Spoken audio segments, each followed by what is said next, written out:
We are heirs to the universe, and we have been given massive, incredible power that we must use with wisdom, again, over and over and over again. We are given this template for how to operate physical reality, and it is based on spiritual principles, and the Bible is a wealth of these spiritual principles when correctly interpreted. All right, welcome back to another episode of Daily Neville. I am your host, Josiah Brandt, and Daily Neville is all about breaking down the teachings of Neville Goddard, making them easy to understand, easy to digest, easy to apply in 20 minutes or less. In today's episode, we are continuing our exploration of Neville's 1945 book titled Prayer, the Art of Believing. And in our last episode, episode 2, we discovered that the full title of the book is actually Prayer, the Art of Believing What is Denied by the Senses, a powerful new definition of the idea of prayer. In today's episode, we are continuing this exploration, and we are diving into the next chapter of this book, which is titled Imagination and Faith. Chapter 3. Neville writes, "Prayers are not successfully made unless there is rapport between the conscious and the subconscious mind of the operator. This is done through imagination and faith." So through imagination and faith, a rapport can be built between the conscious and subconscious mind of the operator, who is the being that is praying. By the power of imagination, all men, and certainly imaginative men, are forever casting forth enchantments. And all men, especially unimaginative men, are continually passing under their power. This is an extremely powerful sentence. In the last episode of Daily Neville, we were talking about how we are all living in divine mind. The reality that we are experiencing is essentially a dream in divine mind.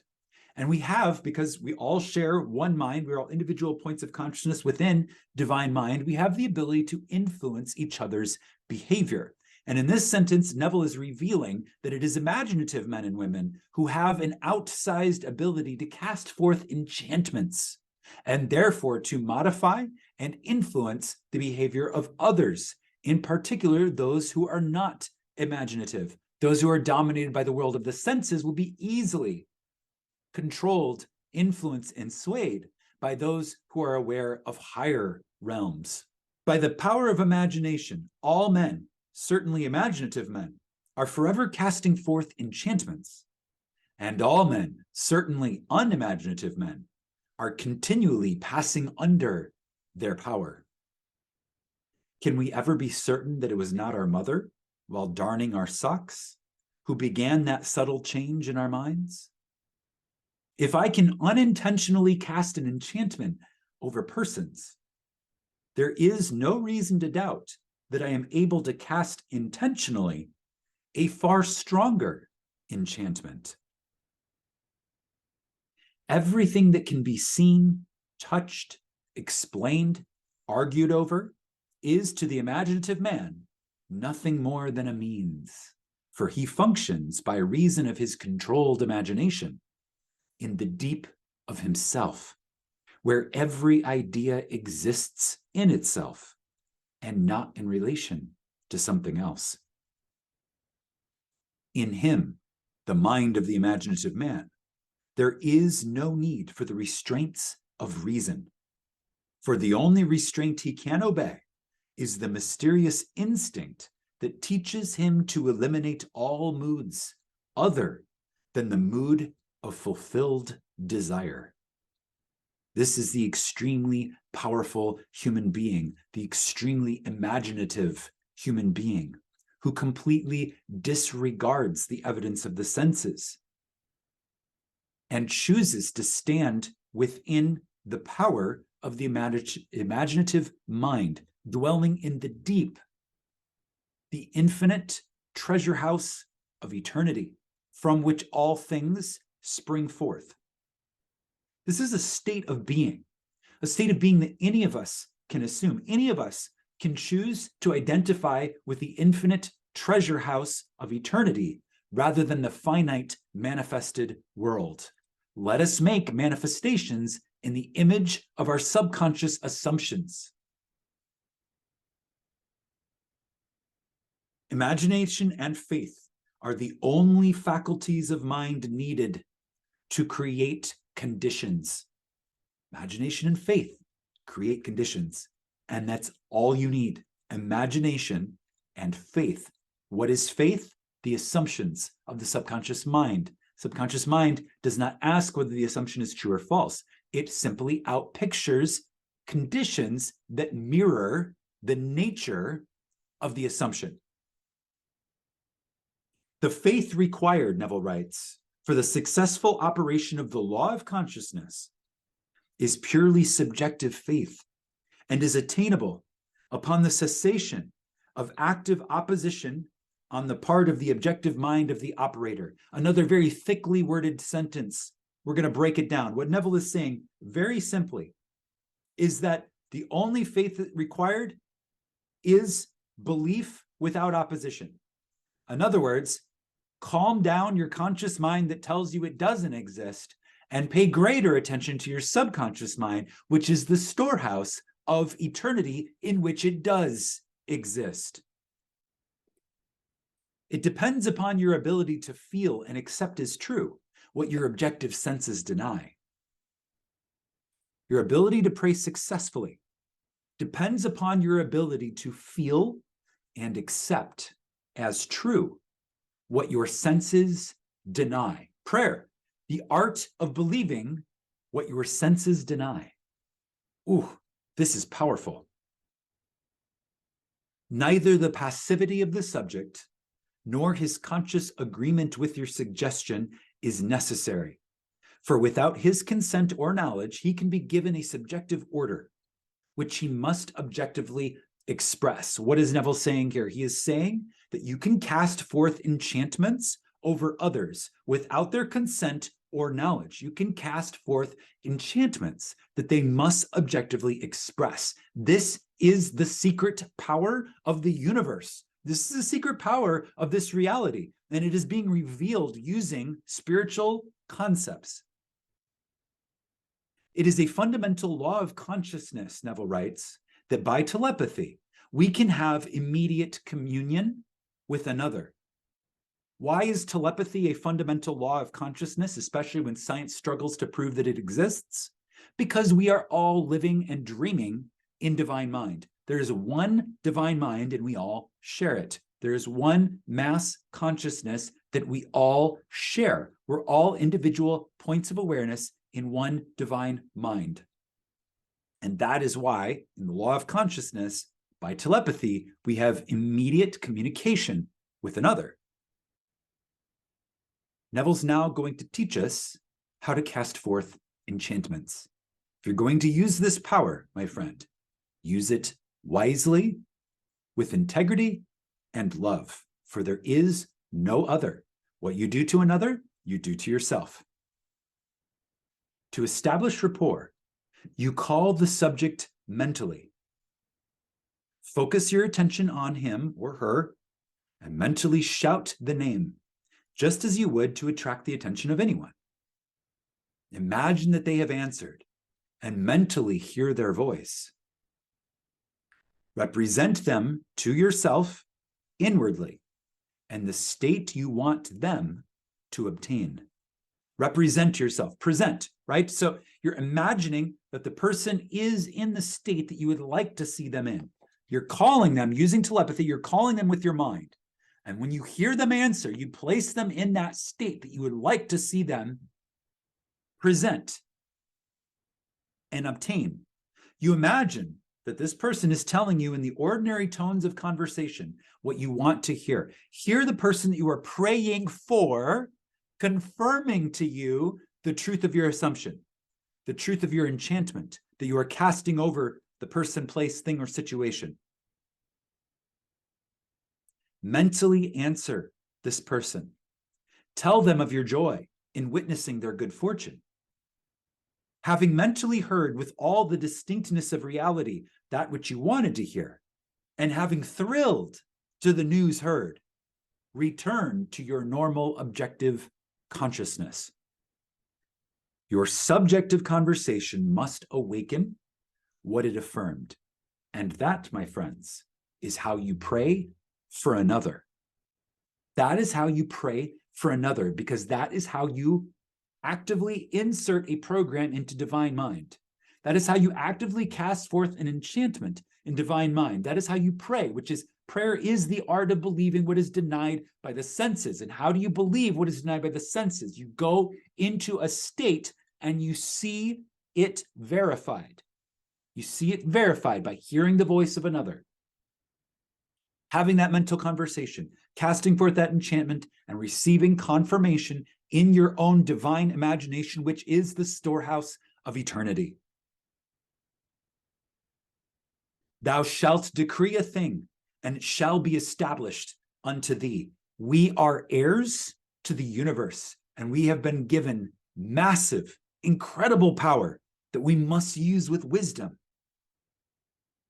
It is not a strong will that sends the subjective word on its mission, so much as it is clear thinking and feeling the truth of the state affirmed. So it's not that you are forcing your will upon another, but rather that you are thinking clearly and feeling the truth of that being in that state, feeling the truth. When belief and will are in conflict, belief invariably wins. So I can will something to be a certain way, but if I believe it is other than that certain way, it's my belief that will win. My will cannot overcome my belief. And the best case scenario is that the two are aligned. Not by might, nor by power, but by my spirit, saith the Lord of hosts.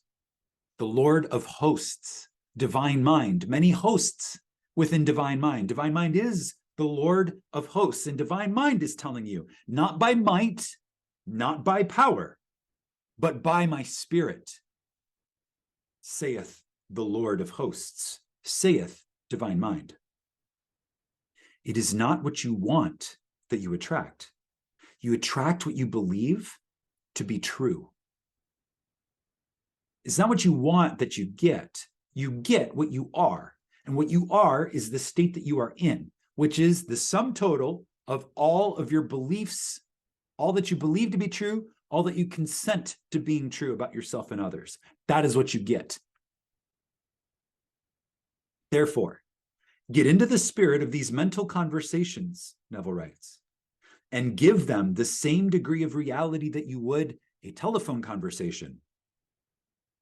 If thou canst believe, all things are possible to him that believeth.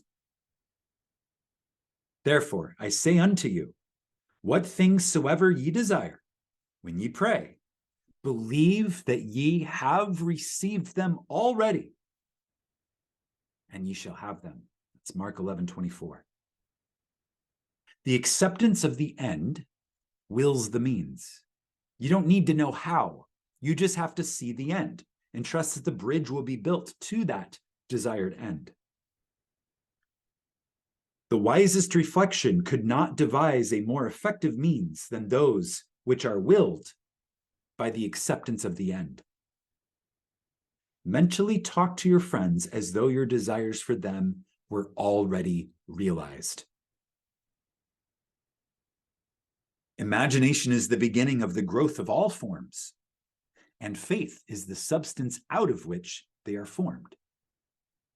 By imagination, that which exists in latency or is asleep within the deep of consciousness, that storehouse of eternity, that is awakened and it is given a form. The cures, which are attributed to the influence of certain medicines or relics or places, are actually the effects of imagination and faith. The curative power is not in the spirit that is in them. It is in the spirit in which they are accepted. In other words, the temple is not outside of you. You are the temple. You bring the power with you. The power is never outside of you. You bring the power. The letter killeth, but the spirit giveth life. The subjective mind is completely controlled by suggestion. So whether the object of your faith be true or false, you will get the same results. So it doesn't matter if what you're believing is objectively or to the external world true or false. Subjective mind is controlled by your suggestion and your assumption, and therefore you will get the same results regardless of what the external world says at the beginning of the process. There is nothing unsound in the theory of medicine or in the claims of the priesthood for their relics and holy places. The subjective mind of the patient accepts the suggestion of health, conditioned on such states, and as soon as these conditions are met, proceeds to realize health. Therefore, it is your assumption that that pill that you're taking is going to cure you that creates the cure, not the pill itself. That doesn't mean that the pill is ineffective. It's just the power is not in the pill. The power is in your subconscious mind. And the pill is a condition your subconscious mind has accepted and related to the state of health. According to your faith, be it done unto you. For all things are possible to him that believeth. Again, over and over and over again, we are given this template for how to operate physical reality, and it is based on spiritual principles. And the Bible is a wealth of these spiritual principles when correctly interpreted. Confident expectation of a state, Neville writes, is the most potent means of bringing it about. The confident expectation of a cure does that which no medical treatment can accomplish. Failure is always due to an antagonistic autosuggestion by the patient. Okay, so moving forward here, Neville says, well, what if it fails? Well, failure, Neville says, is always due to an antagonistic autosuggestion by the patient which arises from doubt of the power of the medicine or relic, or from doubt of the truth of the theory. Many of us, either from too little emotion or too much intellect, both of which are stumbling blocks in the way of prayer, cannot believe that which our senses deny. Okay, what are the two stumbling blocks to successful prayer? Too little emotion, meaning apathy. Too much intellect, meaning I'm using my brain in a beta brainwave, too awake, too aware of my five senses, too plugged into the so-called objective facts to be able to accept the suggestion. Those are the two stumbling blocks to successful prayer. To force ourselves to believe will end in greater doubt. To avoid such countersuggestions, the patient should be unaware, objectively, of the suggestions which are made to him. To avoid such countersuggestions, the patient should be unaware. This means that you don't call someone and tell them, I just cast an enchantment over you, because that will make them doubt it. Rather, you do it without telling them. You don't need their consent, particularly when you're doing it from a place of love. You do not need their consent or permission, or even their conscious knowledge of it. You can simply pray for them. You don't have to call them and tell them that you're praying for them. You can simply do it. And Neville says you're actually likely to be more effective when you don't tell them. The most effective method of healing or influencing the behavior of others consists in what is known as the silent or absent treatment.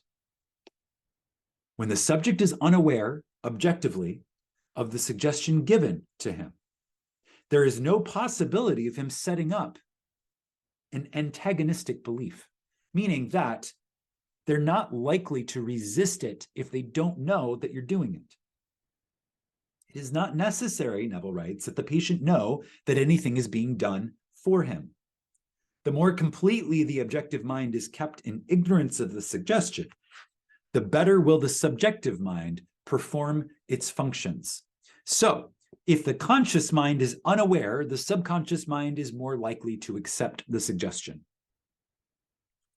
The subject subconsciously accepts the suggestion and thinks that he originates it, which is proving the truth of Spinoza's dictum that we know not the causes that determine our actions. The subconscious mind is the universal conductor, which the operator modifies with its thoughts and feelings. Visible states are either the vibratory effects of subconscious vibrations within you, or they are the vibratory causes of corresponding vibrations within you. Visible states are either the effect of your subconscious vibrations or the causes of corresponding vibrations. A disciplined man never permits them to be causes unless they awaken in him desirable states of consciousness. So the disciplined man guards the awareness, guards the acceptance of subconscious suggestions.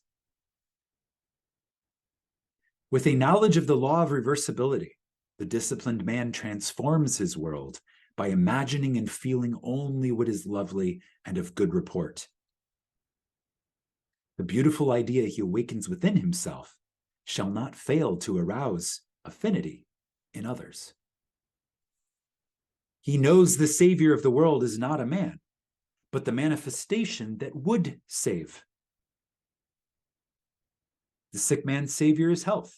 The hungry man's Savior is food. The thirsty man's Savior is water. He walks in the company of the Savior by assuming the feeling of his wish fulfilled. By the laws of reversibility, that all transformations of force are reversible, the energy or feeling awakened transforms itself into the state imagined. He never waits 4 months for the harvest. If in 4 months the harvest will awaken in him a state of joy, then inversely, the joy of the harvest now will awaken the harvest now. Now is the acceptable time to give beauty for ashes, joy for mourning, praise for the spirit of heaviness, that they might be called trees of righteousness, the planting of the Lord, that he might be glorified. Some very, very powerful illumination of the truth of the power of prayer in this chapter. In the next episode, we're going to talk about controlled reverie, or that state akin to sleep, where the conscious mind and the conscious senses are dimmed and the subconscious mind becomes open to receiving suggestions. I hope that this episode was illuminating for you. I hope that it was beneficial to you and that you gained some wisdom from this deep dive exploration of these ideas. Until next time, my friends, imagine why. There's a whole world of exploration of these ideas that I don't share on YouTube. And if you want to get behind the scenes access to that information, you need to join my email list. There's a link in the description below. I look forward to seeing you there.